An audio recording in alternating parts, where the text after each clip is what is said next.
Buenas, vamos a estar trabajando hoy en nuestro estudio bíblico y ya hemos visto dos eh, grupos grandes de Jesús el único y suficiente. El primero fue el Verbo hecho carne y el segundo el Hijo de Dios. Esta semana es nuestra semana número 12. Y vamos a comenzar con el gran tema, el camino y la vida. Voy a leer de qué se trata estas 5 semanas que siguen. La primera semana, ¿qué palabra es esta? La segunda, una visita en casa.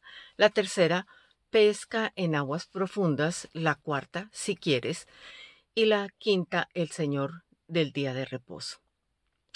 Y la autora dice, el ministerio nunca es fácil. Además, rara vez carece de complicaciones.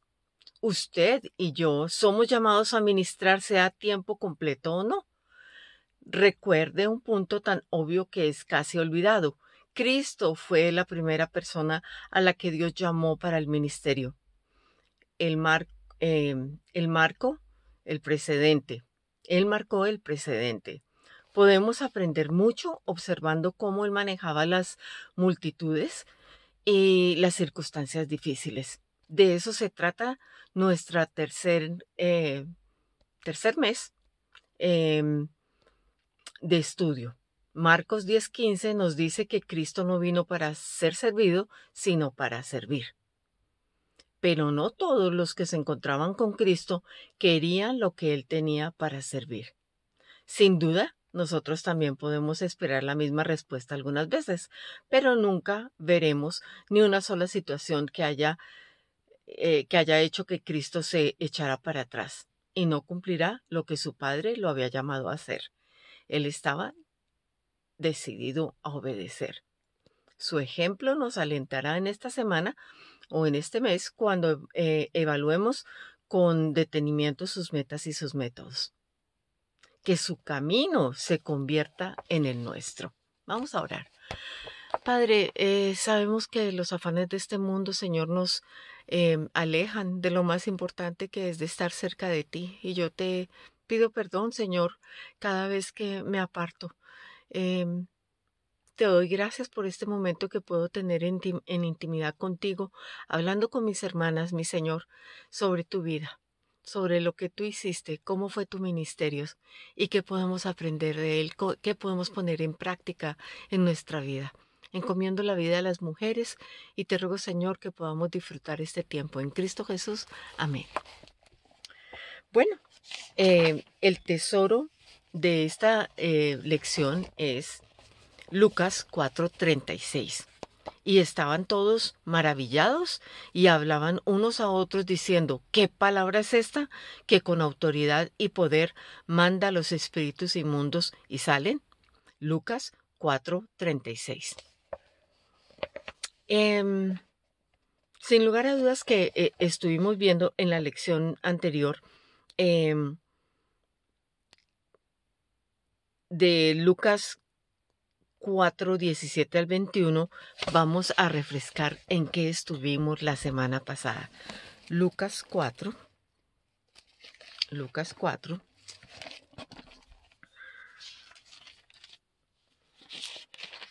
Lucas 4, del 17 al 21. Voy a leerlo.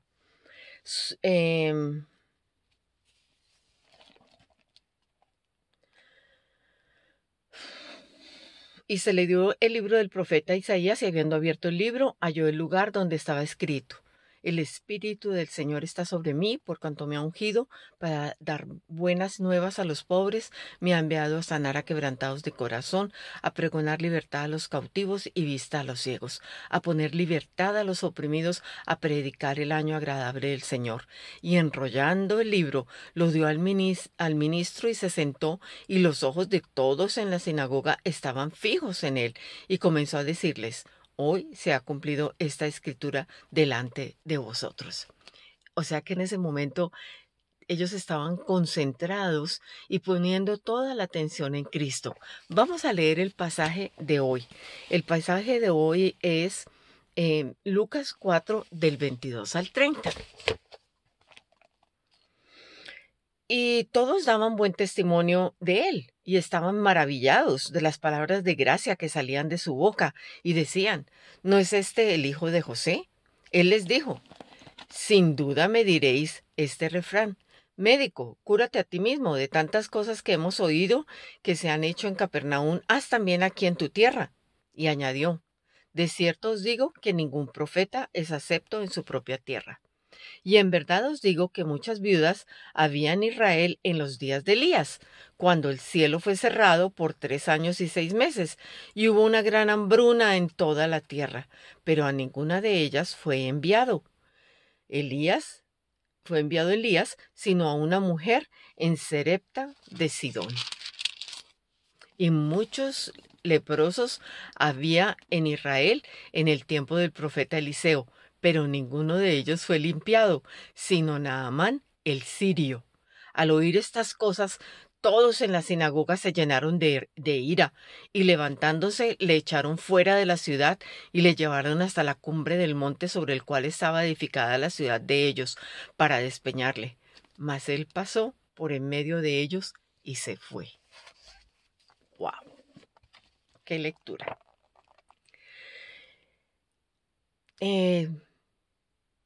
Dice la autora, tome un estetoscopio espiritual y haga un rápido chequeo de su corazón. Cuando usted escucha un mensaje, tiende a calificarlo o recibir cualquier aporte que pueda brindarle sin importar lo básico que sea el mensaje o la falta de preparación del orador. Como los que se reunieron en la sinagoga de Nazaret, un mensaje bien puede llegar a impresionarnos, aunque no atraviese nuestros oídos para llegar al corazón. Observemos un segundo aspecto, la rapidez con que cambió el estado de ánimo de la gente.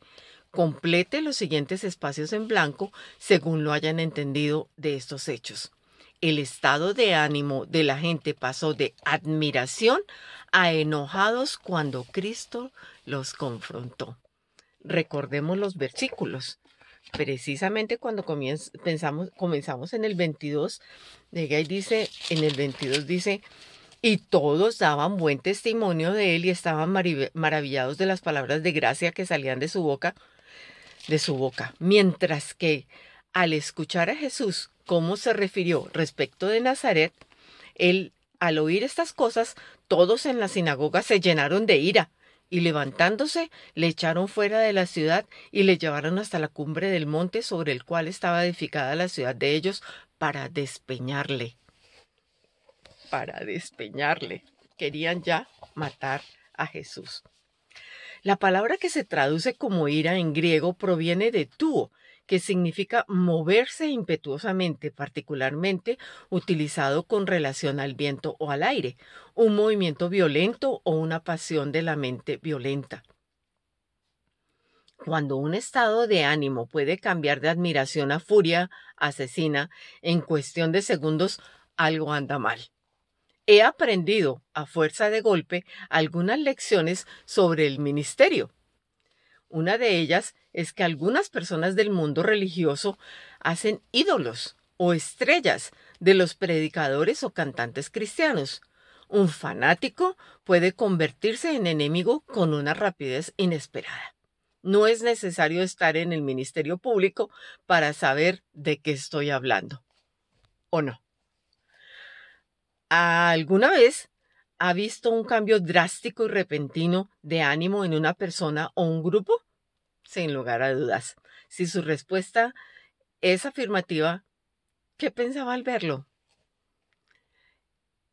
Dejemos esto para nuestros adentros, ¿ok? Inquietante, ¿verdad? No olvide que las personas a las que Cristo habló en Lucas 4 eran muy religiosas. La ira descontrolada puede fácilmente llevar a un comportamiento descontrolado sin importar cuánto vaya uno a la iglesia. Los miembros de la sinagoga trataron de matar a Jesús.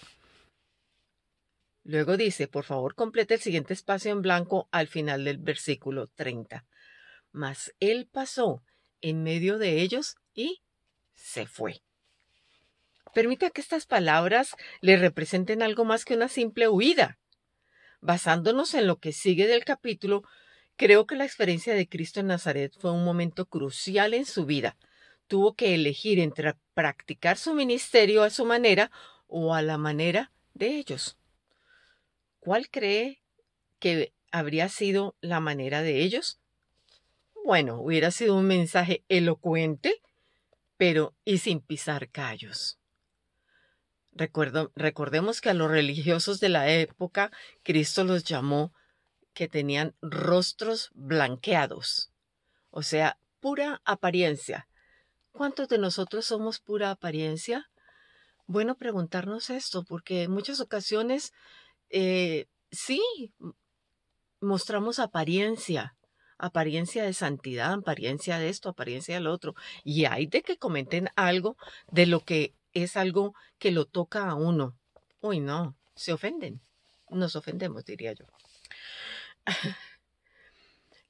Las clases de grupos humanos que Cristo encontró hace 2000 años aún llenan muchas iglesias en la actualidad. Muchas congregaciones, no la nuestra, quieren escuchar mensajes impresionantes pronunciados con elocuencia, pero será mejor que el mensajero se guarde para sí mismo las ideas que puedan tener alguna confrontación. El mismo comité que le pone la alfombra roja al nuevo pastor posiblemente lo empuje por esa misma alfombra hasta la salida. Algunas veces la mezquindad en las iglesias es mayor que cualquier cosa que uno pueda experimentar afuera, entre los no creyentes. Como dice Santiago 3:10, hermanos míos, esto no debe ser así. Durante el resto de la sesión, dice la autora de hoy y del estudio de esta semana, vamos a ver a Jesús haciendo las cosas a su manera. Podemos estar seguras de que lo más posible es que esa manera no sea la más convencional. Sin lugar a dudas, Cristo obró de diversas maneras cuando estuvo en el ministerio. Vamos a leer Lucas 4, 31, 37. ¿A dónde fue Cristo al salir de su aldea natal? Lucas 4, 31 al 37. Descendió Jesús a Capernaum, ciudad de Galilea, y les enseñaba en los días de reposo, y se admiraban de su doctrina porque su palabra era con autoridad. Estaba en la sinagoga un hombre que tenía un espíritu inmundo, el cual exclamó a gran voz, diciendo: déjanos, ¿qué tienes contra nosotros, Jesús Nazareno? Has venido para destruirnos. Yo te conozco quién eres, el Santo de Dios. Y Jesús le respondió: cállate y sal de él. Entonces el demonio, derribándole en medio de ellos, salió de él y no le hizo daño alguno. Y estaban todos maravillados y hablaban unos a otros diciendo: ¿qué palabra es esta? Que con autoridad y poder manda a los espíritus inmundos y salen, y su fama se difundía por todos los lugares de los entornos. Entonces, ¿a dónde fue Cristo al salir de la aldea natal? Se fue hacia Capernaum, ciudad de Galilea. Estos versículos constituyen el primer relato de las obras milagrosas de Cristo que registra el Evangelio de Lucas. Según Juan 11, Cristo realizó su primer milagro en las bodas de Caná. Pero, dice la autora, creo que podemos suponer que el milagro que Lucas menciona aquí está entre las primeras señales y prodigios realizados por Jesús. El ministerio terrenal de Cristo apenas está iniciándose y el mundo demoníaco ya comienza a enfrentarlo, nada menos que en una sinagoga. Gracias a Dios que Cristo no se deja intimidar y por tanto no se dejó intimidar de ese mundo demoníaco. No importa qué autoridad se les haya otorgado temporalmente a Satanás y a sus súbditos en este sistema mundano. Cristo puede recobrar su posición en cualquier momento que lo desee. Ese día en Capernaum no perdió tiempo en hacerlo. Tomemos unos minutos para observar las acciones demoníacas específicas. ¿Cuál de estas palabras caracteriza la reacción de los demonios ante Cristo? ¿Temor?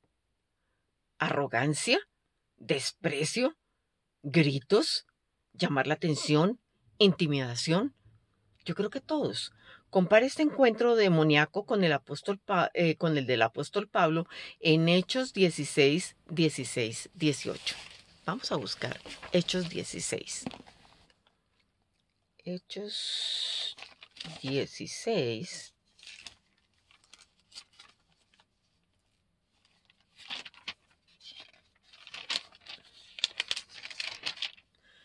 Hechos 16.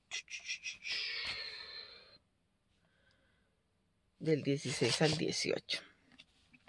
Aconteció que mientras íbamos a la oración, nos salió al encuentro una muchacha que tenía espíritu de adivinación, la cual daba gran ganancia a sus amos adivinando. Esta, siguiendo a Pablo y a nosotros, daba voces diciendo: estos hombres son siervos del Dios Altísimo, quienes os anuncian el camino de salvación. Y esto lo hacía por muchos días, mas desagradando a Pablo, se volvió y dijo al espíritu: te mando en el nombre de Jesucristo que salgas de ella. Y salió en aquella misma hora. Pero viendo sus amos que había salido la esperanza de su ganancia, prendieron a Pablo y a Silas y los trajeron al foro ante las autoridades. ¿Qué cosa? Pablo, en el nombre de Cristo, arrojando demonios durante el ministerio. Entonces dice, escriba los aspectos similares en los dos encuentros. El Espíritu gritó a Pablo, los identificó como siervos del Altísimo, fue arrojado fuera en nombre de Jesús. Cosas similares a lo que sucedió en Lucas 4. Voy a volver a Lucas 4.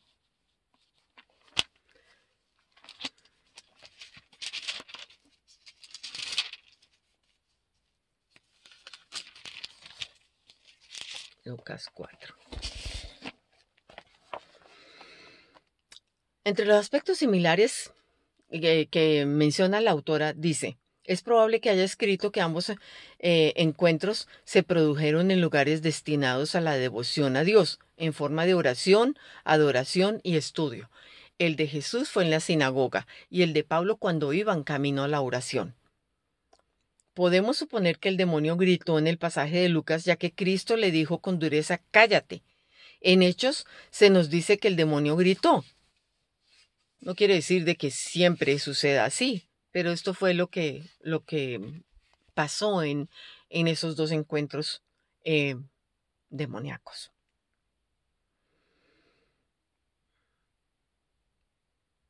Hay algo interesante que dice la autora. Le pido que observe que cuando se les permite penetrar en un lugar destinado a las prácticas de la devoción de Dios, una de las tácticas principales es distraer la atención. Esto hacen estas personas endemoniadas.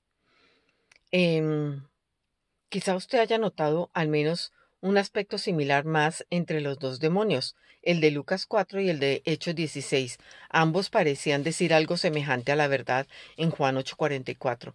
Nos dice que no hay verdad en el diablo y podemos deducir que esto se aplica a todo su maligno rebaño. Vemos una distorsión o mal uso de la verdad en ambos relatos. Ambos actúan como una especie de predicadores falsos. No podían detener la verdad, por lo que intentaban descalificar el mensaje por medio de la inestabilidad o demencia del aparente mensajero. O sea que convierten a la persona en este personaje demoníaco que inclusive repulsivo para uno.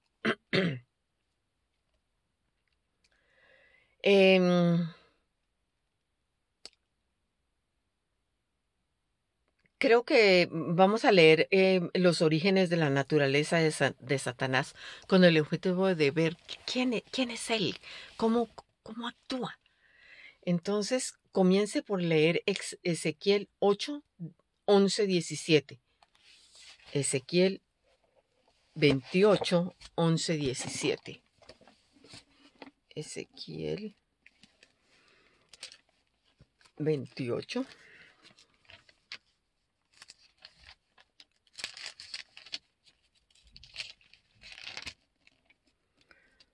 Veintiocho, 11 al 17. Vino a mí palabra de Jehová, diciendo: Hijo de hombre, levanta, endecha sobre el rey de Tiro y dile así: así ha dicho Jehová el Señor, tú eras el sello de la perfección, lleno de sabiduría y acabado de hermosura. En Edén, en el huerto de Dios estuviste, de toda piedra preciosa era tu vestidura de cornerina, topacio, jaspe, crisólito, berilo y onice, de zafiro, carbunclo, esmeralda y oro. Los primores de tus tamboriles y flautas estuvieron preparados para ti en el día de tu creación. Tú, querubín grande, protector, yo te puse en el santo monte de Dios.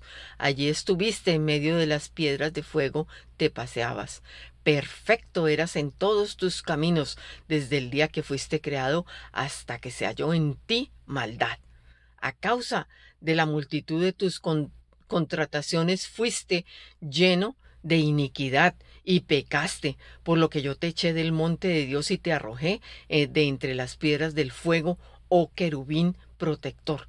Se enalteció tu corazón a causa de tu hermosura, corrompiste tu sabiduría a causa de tu esplendor. Yo te arrojaré por tierra delante de los reyes, te pondré para que miren en ti. Wow. Wow. ¿Quién era Satanás? Un querubín grande protector que se había sentado que lo había sentado Dios en el santo monte. ¿Cómo era? Sello de la perfección, lleno de sabiduría y acabado de hermosura. ¿Por qué fue arrojado del cielo a la tierra? Por su maldad, lleno de iniquidad, pecó, se enalteció su corazón a causa de su hermosura. Ahora Isaías 14, 12, 15. Isaías 14,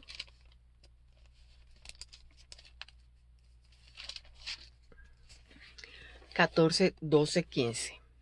Dice así: como caíste del cielo, oh lucero, hijo de la mañana, cortado fuiste por tierra, tú que debilitabas a las naciones, tú que decías en tu corazón: subiré al cielo en lo alto, junto a las estrellas de Dios levantaré mi trono, y en el monte del testimonio me sentaré a los lados del norte.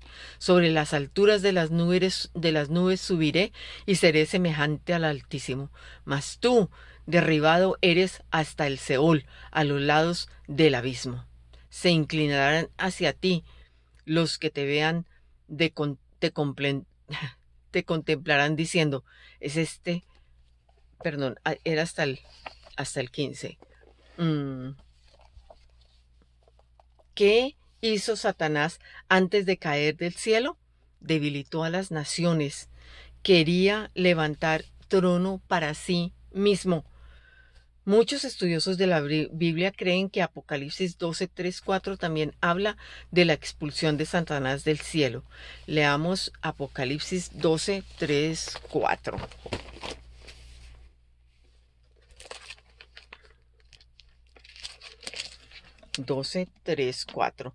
También apareció otra señal en el cielo. He aquí un gran dragón escarlata que tenía 7 cabezas y 10 cuernos, y en sus cabezas 7 diademas, y su cola arrastraba la tercera parte de las estrellas del cielo y las arrojó sobre la tierra. Y el dragón se paró frente a la mujer que estaba para dar a luz, a fin de devorar a su hijo tan pronto como naciese. 3 y 4.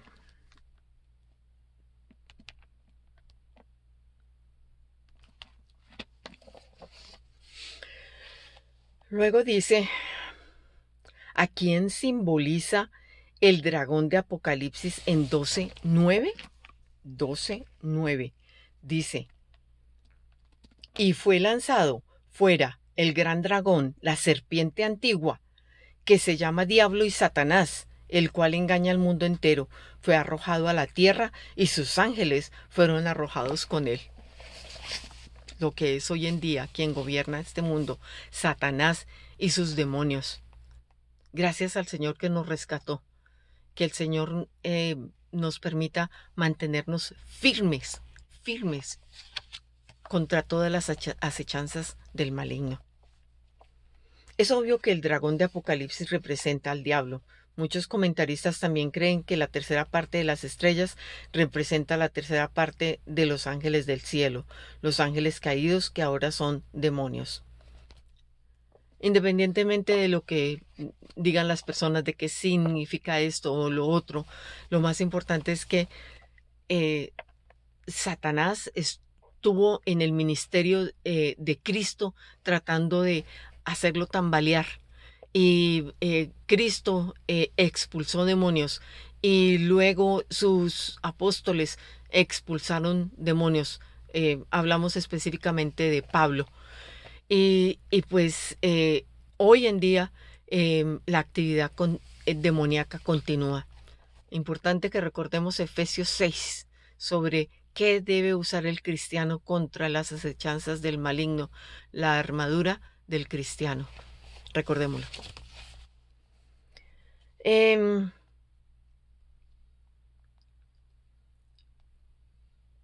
la semana 2, día 4, dejamos en claro que Satanás es actualmente el príncipe de este mundo, aunque la guerra fue declarada en los lugares celestiales cuando los ángeles se dividieron.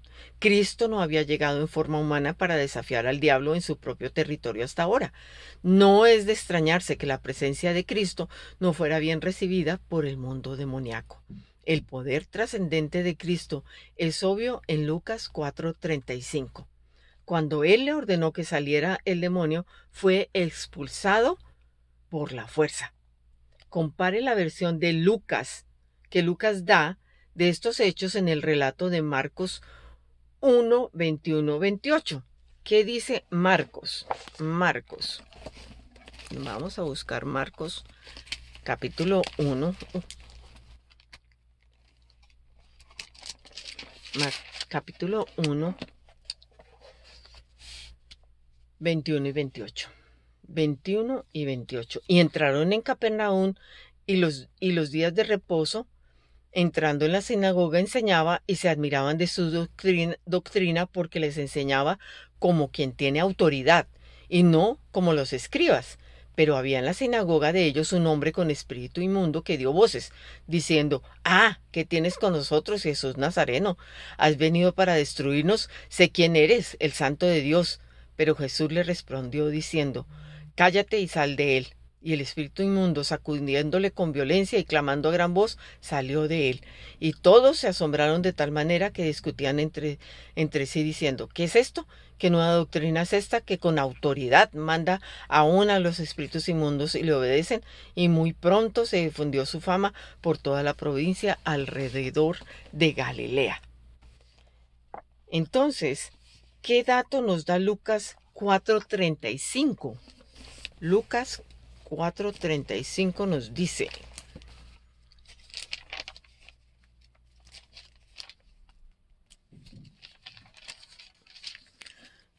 Lucas 4:35 dice: y Jesús le respondió diciendo: cállate y sal de él.